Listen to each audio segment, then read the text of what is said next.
ये श्रृंखला सर्व आत्माओं के पिता परमात्मा शिव के द्वारा उच्चारित महावाक्यों के संकलन पर आधारित है। ओम शांति। गॉडलीवुड स्टूडियो द्वारा प्रस्तुत अमूल्य रत्न में आप सभी का हार्दिक स्वागत है। आजकल सभी को ऐसा अनुभव होता है कि मानो समय पारे के समान खिसकता जा रहा हो। जब समय की किल्लत हो जाती है तो व्यक्ति या तो अपने पुरुषार्थ की ओर ध्यान दे पाता है या फिर सेवा की ओर समय निकाल पाता है। ऐसे में परम पिता परमात्मा हमें तीव्र पुरुषार्थ की नई विधियां सिखाते हैं। ऐसी ही कुछ विधियों को आज हम ईश्वरीय महावाक्यों द्वारा समझेंगे। इन महावाक्यों के स्पष्टीकरण के लिए हमारे मध्य हैं प्रजापिता ब्रह्मा कुमारिस ईश्वरीय विश्वविद्यालय के वरिष्ठ राजयोगी शिक्षक आदरणीय राजू भाई साहब। भाई साहब, आपका आज के एपिसोड में बहुत बहुत स्वागत है। ओम शांति। भाई साहब, आज हम बात करेंगे 22 जनवरी 76 के महावाक्यों पर, जिसका टॉपिक है वर्तमान लास्ट समय का फास्ट पुरुषार्थ। परमात्मा कहते हैं कि आज विशेष अति स्नेही सिकिलदे मिलन मनाने के चेतन चात्रक बच्चों के प्रति बाप दादा मुखड़ा देखने के लिए आए हैं। ऐसे सदा मिलन के संकल्प में, सदा इसी लगन में लगे हुए बच्चे जितना बाप को याद करते हैं उतना बाप दादा भी रिटर्न में करते हैं। ऐसे पद्मा पदम भाग्यशाली आत्माएं बाप को भी प्रिय हैं और विश्व की भी प्रिय हैं। बाबा जब अपने स्नेही बच्चों को देखते हैं तो बहुत अच्छे अच्छे टाइटल देते हैं। स्नेही हैं, सिकिलधे हैं, बहुत लोली बच्चे हैं, भाग्यवान हैं, पद्मा पदम भाग्यशाली हैं, क्योंकि बाबा को बच्चों की तकदीर का पता है। जी। कितनी तकदीरवान आत्माएं हैं जो डायरेक्ट भगवान से मिलने के लिए आई हैं। तो जब सन्मुख आते हैं तो बाबा उनकी प्रशंसा कर रहे हैं और विशेष कह रहे हैं कि आप तो बहुत पद्मा पदम पति हो जो भगवान से डायरेक्ट मिल रही हो और अपना भाग्य ले रही हो। परमात्मा कहते हैं कि जैसे बच्चे बाप का आह्वान करते हैं वैसे विश्व की आत्माएं आप सब सर्वश्रेष्ठ आत्माओं का आह्वान कर रही हैं। ऐसे आह्वान के आलाप कानों में सुनाई देते हैं, विशेष इस नुमा शाम के समय जब सूर्य अस्त होता है। ऐसे समय पर बाप के साथ साथ ज्ञान सूर्य के साथ लकी सितारों को, अंधकार को मिटाने वाले ज्योति स्वरूप समझकर इस हद की लाइट को नमस्कार करते हैं। भक्त लोग शाम के समय, विशेष जब सूर्यास्त होता है, उस समय जब दीपक जलाते हैं तो दीपक जलाते समय पहले प्रार्थना करते हैं, नमस्कार करते हैं, उसके बाद रात प्रारंभ होती है। जी। तो परमात्मा कहते हैं ये जो नमाज शाम के समय विशेष भक्ति के अंदर यादगार है, किसका नमन हो रहा है? ये आप सब चैतन्य दीपकों का नमन करते हैं। आप ऐसे सितारे हो जो पूरे विश्व को रोशन करने वाले हो। तो जैसे शिव परमात्मा को ज्योति रूप में याद करते हैं, ऐसे आप सितारों का भी पूजन और गायन करते हैं, क्योंकि आप परमात्मा के साथ मददगार बने हुए हो। वैसा परमात्मा कहते हैं कि यह किसकी यादगार है? अनुभव होता है कि रोज आप श्रेष्ठ आत्माओं को नमस्कार हो रहा है, क्योंकि बाप भी ऐसी श्रेष्ठ आत्माओं व विश्व एवं ब्रह्मांड की मालिक आत्माओं को रोज नमस्कार करते हैं। तो विश्व की आत्माओं ने भी रोज नमस्कार करने का नियम बना लिया है। ऐसे नमस्कार योग्य स्वयं को अनुभव करते हो। ऐसे तो नहीं समझते हो कि यह गायन व पूजन तो पुरानों व अनन्य वत्सों का है। परमात्मा तो अपने सभी बच्चों को रोज सवेरे सवेरे जब महावाक्य उच्चारण करते हैं तो सबको नमस्ते करके संबोधित करते हैं। रूहानी बाप की रूहानी बच्चों को नमस्ते। जी। तो स्वयं परमात्मा जिन बच्चों को नमस्ते करते हैं, नमस्कार कर रहे हैं, उनका ही पूरा विश्व सर्व आत्माएं भी गायन और पूजन करती हैं। जी। उनको नमन करके ही कोई कार्य प्रारंभ करती हैं। मंदिरों में भी जाती हैं तो मंदिरों के आगे भले कोई भी कार्य में जा रही हों तो 1 सेकंड खड़े होकर के उनको नमस्कार करके उनसे शक्ति लेकर के फिर अपने कार्य क्षेत्र पर जाते हैं। जी। परमात्मा आप बच्चों को डबल टाइटल देता है। एक साकारी रूप में आप पूज्य आत्माएं हो, इस विश्व के महाराजन बनने वाली आत्माएं हो, और दूसरा ब्रह्मांड की भी आप मालिक हो। तो इसलिए उस नज़र से बाबा अपने बच्चों को देखते और नमस्कार करके सबको संबोधित करते हैं। तो कहते भगवान जिसको नमस्कार करता उसको सारी विश्व की आत्माएं भी नमस्कार कर रही हैं। आगे बढ़ते हैं। परमात्मा कहते हैं कि नए नए तीव्र पुरुषार्थ से चलने वाले बाप दादा के नैनों में विशेष समाये हुए हैं। जैसे बच्चों के नैनों में सदा बाप समाया हुआ है, सदा साथ का और समीप का अनुभव करते हैं, ऐसे देरी से आते हुए भी दूर नहीं, समीप हैं। इसलिए लास्ट में आने वाले बच्चों को ड्रामानुसार हाई जंप द्वारा फास्ट अर्थात फर्स्ट जाने का गोल्डन चांस विशेष मिला हुआ है। क्योंकि जब साकार बाबा अव्यक्त हो गए, उसके बाद जो आत्माएं आई वो समझ रही हैं हम तो पीछे आए, हमारा बहुत कुछ मिसिंग हुआ है। इसलिए बाबा उनको विशेष प्रोत्साहन दे रहे हैं कि आप सब लास्ट में आते भी बहुत फास्ट जा सकते हो, क्योंकि इतनी ऊंची पालना अभी भी आपको मिल रही है। जी। बड़ी महान आत्माओं की भी पालना मिल रही है, और स्वयं परमात्मा भी अव्यक्त रूप में आप बच्चों से मिलने के लिए आते हैं। जी। इसलिए आप बहुत बहुत भाग्यवान हो। लास्ट आते भी आप बहुत फास्ट जा सकती हो, फास्ट पुरुषार्थ कर सकती हो, अभी भी समय है। परमात्मा कहते हैं कि ऐसे गोल्डन चांस को सदा स्मृति में रखते हुए फुल अटेंशन रखो। बाप दादा भी नए बच्चों के उमंग, उत्साह और हिम्मत को देख हर्षित भी होते हैं, और साथ साथ सहयोग और विशेष स्नेह भी दे रहे हैं। कई बाबा के नए नए बच्चे जब आते हैं, ज्ञान मिलता है, तो ज्ञान मिलते ही उनको इतना नशा चढ़ जाता है कि सब कुछ सफल कर लें। दिन रात सेवा में लग जाते हैं, तन मन धन कार्य में लगा देते, सब सफल करने में लग जाते हैं। तो बाबा कहते हैं ये गोल्डन चांस जो ले रहे हैं ये बहुत भाग्यवान बच्चे हैं। तो बाबा भी उन बच्चों को विशेष मदद देता है, विशेष स्नेह देता है, सहयोग देता है, और साथ साथ उनके अंदर भी उमंग उत्साह भरता है कि आप भले आए लास्ट में हो, लेकिन आप भी फर्स्ट जा सकते हो। जी। आपके पास भी समय है। सब जब हम बात करते हैं कि आए हैं लास्ट में, तो लास्ट से क्या तात्पर्य है? लास्ट का माना ये समय जो है संगम युग का, जी। वो काफी समय बीत चुका। अब पुरुषार्थ का समय बहुत थोड़ा रह गया है, उसको लास्ट समय ही कहेंगे, क्योंकि अधिक समय नहीं है जो हम काफी समय तक सेवाएं कर सकें, पुरुषार्थ कर सकें। तो अभी जो आत्माएं आ रही हैं वो तो जैसे संगम के लास्ट समय में आ रही हैं, जी। जबकि ये पूरा होने का समय आ गया, परिवर्तन का समय बहुत समीप है, कलयुग बदलेगा, तो संगम का जो समय है वो लास्ट समय है। परमात्मा कहते हैं कि अब इस वर्ष विश्व की आत्माओं की अनेक प्रकार की इच्छाएं अर्थात कामनाएं पूर्ण करने का दृढ़ संकल्प धारण करो। औरों की इच्छाएं पूर्ण करना अर्थात स्वयं को इच्छा मात्रम अविद्या बनाना। जैसे देना अर्थात लेना है, ऐसे ही दूसरों की इच्छाएं पूर्ण करना अर्थात स्वयं को संपन्न बनाना है। बहुत सारी कामनाएं लेकर के आत्माएं अपने इष्ट देव के सामने भी जाती हैं। जी। और वर्तमान समय जो नए नए बाबा के बच्चे निकल रहे हैं उनके अंदर भी बहुत सारी इच्छाएं रहती हैं। तो परमात्मा कह रहे हैं कि अगर कोई को भी आपने कोई प्राप्ति करा दी, तो उनकी इच्छाओं को पूरा किया, आप इच्छा मात्रम अविद्या माना संपन्न बन जाएंगे, भरपूर हो जाएंगे, आपकी कोई इच्छाएं रहेंगी नहीं। कई इच्छाएं लेकर के आते हैं, शांति की, सुख की, प्रेम की, परिवार की, समीपता की, बहुत सारी इच्छाएं रहती हैं। जब नए नए ज्ञान में निकलते हैं तो उनकी अगर हम इच्छाएं पूरी करते हैं, उनको हम चांस देते हैं, तो जैसे उनको चांस देना माना हमें भी चांस मिल जाता है। तो परमात्मा कहते हैं उनकी इच्छाओं को पूरी करना माना आपकी इच्छाएं पूरी हो रही हैं।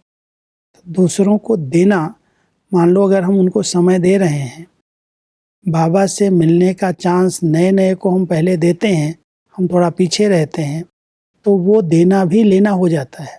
क्योंकि बाबा की पहली दृष्टि तो हमारे ऊपर पड़ती ही है। जी। तो इस प्रकार से अगर कोई भी इच्छा लेकर के आत्माएं आती हैं और उनकी इच्छाएं वो पूरी होती हैं, तो ये उनकी इच्छा पूरी कराने वाले की पहले इच्छाएं पूरी हो जाती हैं, माना देना ही लेना हो जाता है। सब जो चीज़ हमारे पास नहीं है वो हम कैसे दे सकते हैं? क्योंकि अगर सामने वाले की इच्छा है शांति की और हम खुद ही थोड़े अशांत हैं, तो उसको शांति कैसे देंगे? इसके लिए हम नहीं देने वाले हैं। एक बात का ये ध्यान रखना है कि हम कोई को कुछ नहीं दे रहे हैं, जी। लेकिन हम शांति के सागर की याद में रह करके उसको शांति का दान दे सकते हैं। जी। वो शांति की इच्छा लेकर के हमारे पास आया है, मेरे पास वो शक्ति नहीं है जो मैं दूं, तो कम से कम शांति के सागर से उसका संबंध तो जुड़ा दूं। तो अगर हमने शांति के सागर परमात्मा का परिचय दे दिया, उसके साथ उसका योग जुड़ा दिया, तो उसकी जो दुआएं हैं उससे हमारे अंदर शांति आ जाएगी। एक बहुत बड़ी बात परमात्मा ने हम सबको सिखाई है। जी। एक तरफ कहते हैं कि जो बात हमारे जीवन में नहीं है वो दूसरों को कहना नहीं चाहिए। वो कहना जैसे पंडित की तरह कथा कर देना जी। कि हमारे अंदर नहीं है, दूसरों को हम कह रहे हैं। हाँ जी। मान लो हमारे अंदर गुस्सा है, हमारे अंदर अशांति है, और दूसरे को हम कहते हैं तुमको गुस्सा नहीं करना चाहिए, तो हमारा प्रभाव तो नहीं पड़ेगा। बिल्कुल। लेकिन परमात्मा इसका एक दूसरा पहलू ये बताते हैं कि मान लो आप इस व्यक्ति को कह रहे हो गुस्सा नहीं करना चाहिए, इससे ये नुकसान होता है, तो इस मुख से जब आवाज़ निकली तो सबसे पहले तो आपके कानों ने सुना। जी। पहले आपके अंदर परिवर्तन आएगा, इसलिए कहने में हर्जा नहीं है।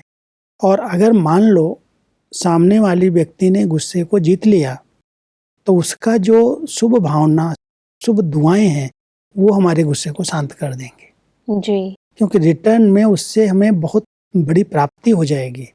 तो परमात्मा हम सबको कहते हैं, मान लो कोई कमी है भी अपने अंदर, उसका दान करो, माना वही बात दूसरों को सिखाओ, सुनाओ, तो वो सुन करके अगर परिवर्तन हो गया तो उसके परिवर्तन की दुआएं आपको लग जाएंगी और आपकी वो कमी कमजोरी दूर हो जाएगी। इसलिए मेरे पास नहीं है ये कभी संकल्प नहीं करना चाहिए।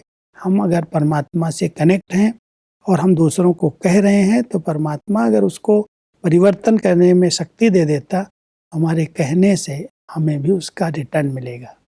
परमात्मा कहते हैं कि वर्तमान लास्ट समय का फास्ट पुरुषार्थ यह है, एक ही समय में डबल कार्य करना है। वह कौन सा?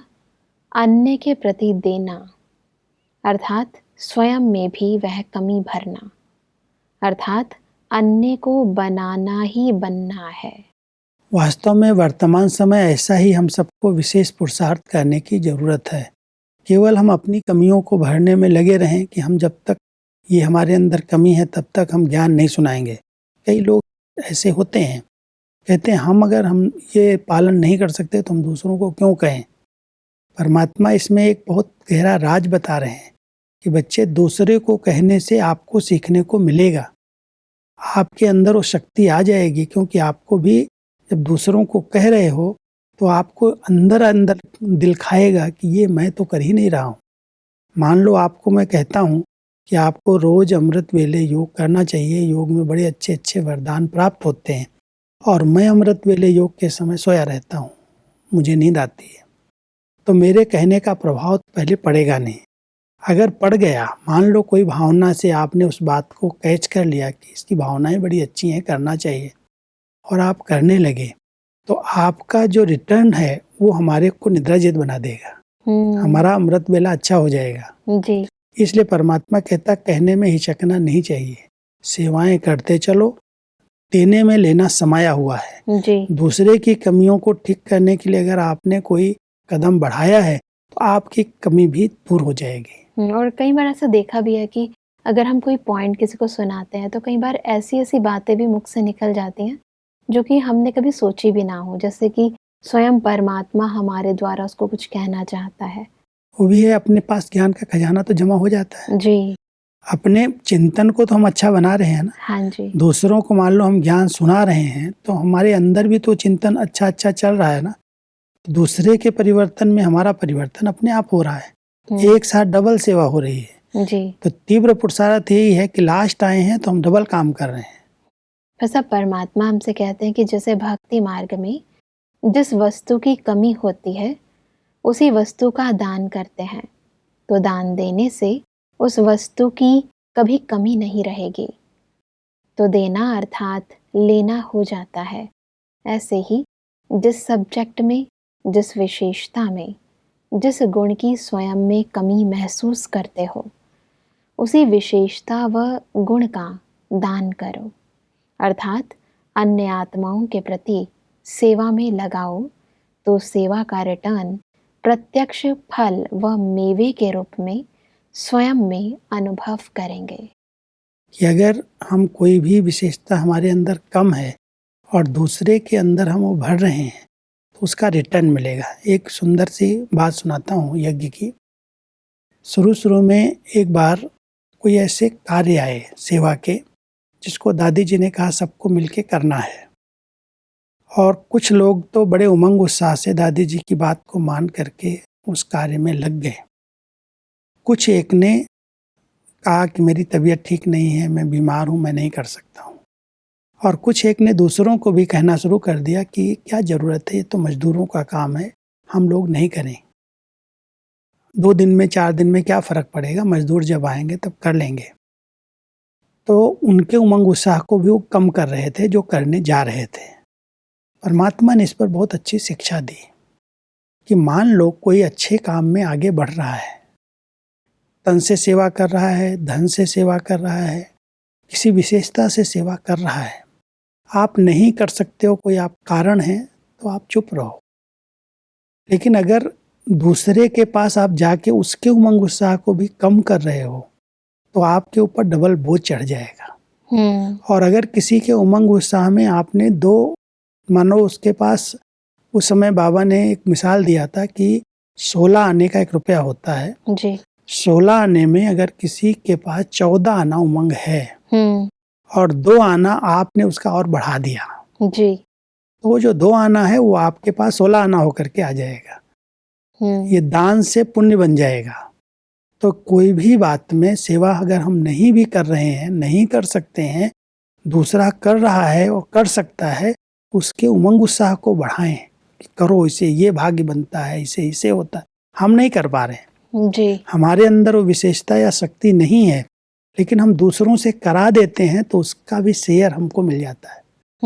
जैसे हम शेयर होल्डर हो गए, क्योंकि उसने किया तो जिसके कहने से किया, जिसने उमंग उत्साह उसको दिया, तो क्या उसको हिस्सा नहीं मिलेगा? जी। तो हमारे पास मान लो कोई विशेषता नहीं है, कोई कमी कमजोरी है, और हम दूसरों को कहते हैं ये विशेषता धारण कर लो तो ये हो जाएगा, जी। और उसने वो सचमुच करके दिखा दिया, तो कहते दान करने से पुण्य मिलता है। ये दान किया, पुण्य मिल गया हमको, और हमारे अंदर वो बातें, हमारी कमियां भर गई, हमारे अंदर वो विशेषता आ गई। पर अधिकतर ये देखा जाता है कि इंसान जो है दूसरों को डाउन करने में ज़्यादा लगता है, क्योंकि यदि मुझसे कुछ नहीं हो रहा तो इंसान सोचता है कि वो भी क्यों करे, तो सामने वाले को भी नीचे कर देता है। लेकिन बाबा तो अपने बच्चों को लास्ट सो फास्ट जाने की विधियां बता रहे हैं। बिल्कुल। उनको तो आगे बढ़ाना है, नीचे नहीं गिराना है। तो ये बहुत अच्छी विधि है। अगर कोई भी चीज़, स्थूल में भी मान लो आज कोई गरीब है, हाँ जी। गरीब बना किस लिए? जरूर उसने कुछ ऐसे दान पुण्य नहीं किए है ना। तो बाबा के घर में कोई गरीब बच्चे आते तो उनको भी ये कहा जाता है कि मान लो आपके पास 1 रुपया है, तो उस 1 रुपये में 1 आना भी निकालो दान के लिए, सेवा के लिए, ताकि उस 1 आना के रिटर्न में आपके पास कई आने आ जाएंगे। तो ऐसा कोई ना कहे मैं तो गरीब हूँ। मान लो आज गरीब कोई है, खेती है उसके पास, और सोचता है कि मेरे पास जो अनाज है वो सिर्फ खाने भर का है, मैं अगर इसको खेत में डाल दूंगा तो वो पता नहीं चिड़िया खा जाए, बरसात न पड़े, सूखा आ जाए, तो इससे तो अच्छा है क्यों नहीं हम इसको खा पी के पूरा कर दें। जी। खेत में नहीं डाला और खाने में सब कुछ खत्म कर दिया। अगर वो समझदार है तो कुछ भी हो, भगवान भरोसे भी उसमें से थोड़ा सा दाना निकाल करके खेत में डाल के आ गया, और खेती उसकी धरती मैया ने उसको 1 बीज का 100 बीज करके रिटर्न कर दिया। और अगर नहीं डाला तो वंचित रह गया, खा पी के खत्म कर दिया। बिल्कुल। है गरीब, लेकिन गरीब के पास कुछ तो है जो खा रहा है, उसमें से कुछ दाना, कणे दाना भी इस पुण्य की धरती में डालना चाहिए, सेवा में लगाना चाहिए, और लग जाएगा तो उसका कई गुना होकर के परमात्मा कहता है मैं रिटर्न देने के लिए बंध जाऊंगा। इस बच्चे ने समय पर इतना कार्य किया था, जी। इतना धन लगाया था, तो रिटर्न देने के लिए बंध जाएगा। परमात्मा कहते हैं कि सेवा अर्थात मेवा मिलना।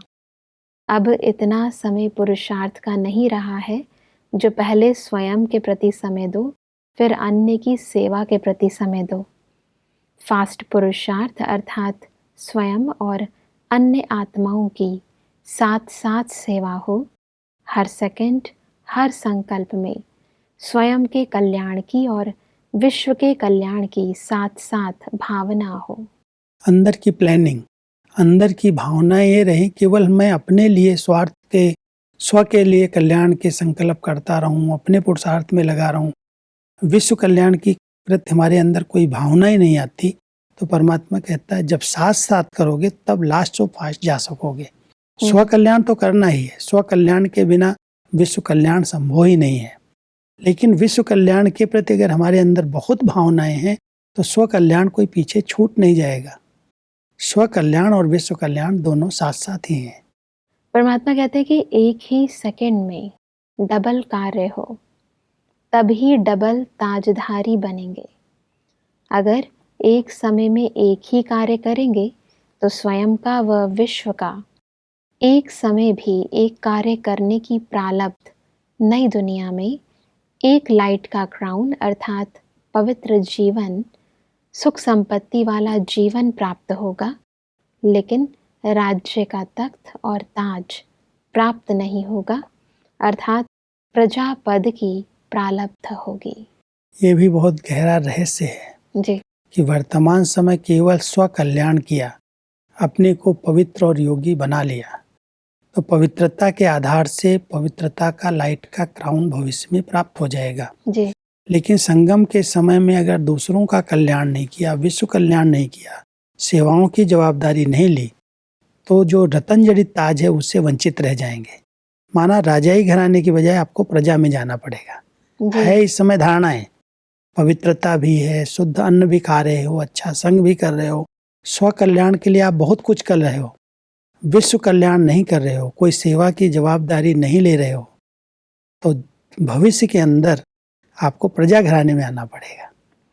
राजाई के लिए आपको दोनों का बैलेंस रखना पड़ेगा, क्योंकि प्रजा नहीं बनाई इस समय, सेवा नहीं की, तो रतन जड़ी जवाबदारी का ताज नहीं लिया, तो सत्युग के अंदर, भविष्य के अंदर राजाई का ताज आपको कैसे मिलेगा। जी, तो लास्ट जो सब्जेक्ट है हमारी सेवा, वो भी उतनी इम्पोर्टेंट है, जरूरी है। तो जब तक हम सबका कल्याण नहीं करेंगे तब तक हम बाबा के समान विश्व कल्याणकारी कैसे कहला सकते हैं। बिल्कुल भाई साहब, और इसीलिए परमात्मा ने कहा कि तो डबल क्राउन प्राप्त करने का आधार हर समय डबल सेवा स्वयं की और अन्य आत्माओं की करो। यह है लास्ट सो फास्ट पुरुषार्थ। ऐसा फास्ट पुरुषार्थ करते हो, ऐसी चेकिंग विशेष रूप से वर्तमान समय करो।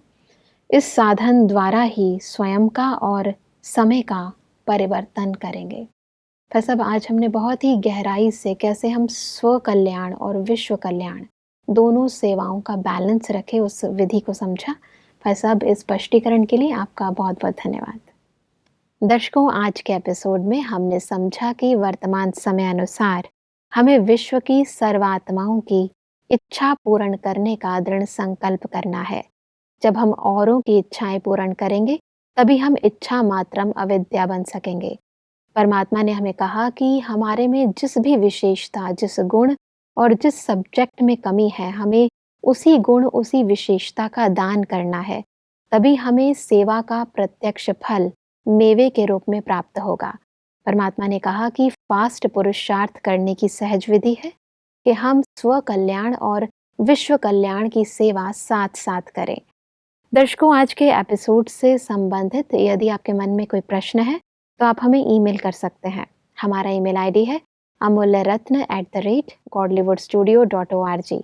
अगले एपिसोड में एक और अव्यक्त वाणी के साथ आप सभी के समक्ष हम फिर हाजिर होंगे। तब तक के लिए लेते हैं इजाजत। ओम शांति।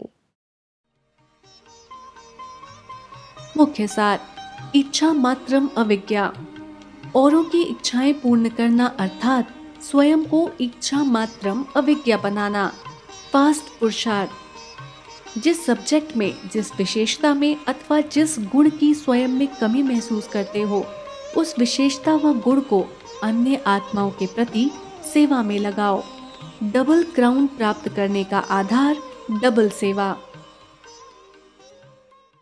अधिक जानकारी के लिए संपर्क करें Amulya Ratan Godlywood studio, Manmohini Van, Shantivan post, Abu road 307510, district Sirohi, Rajasthan.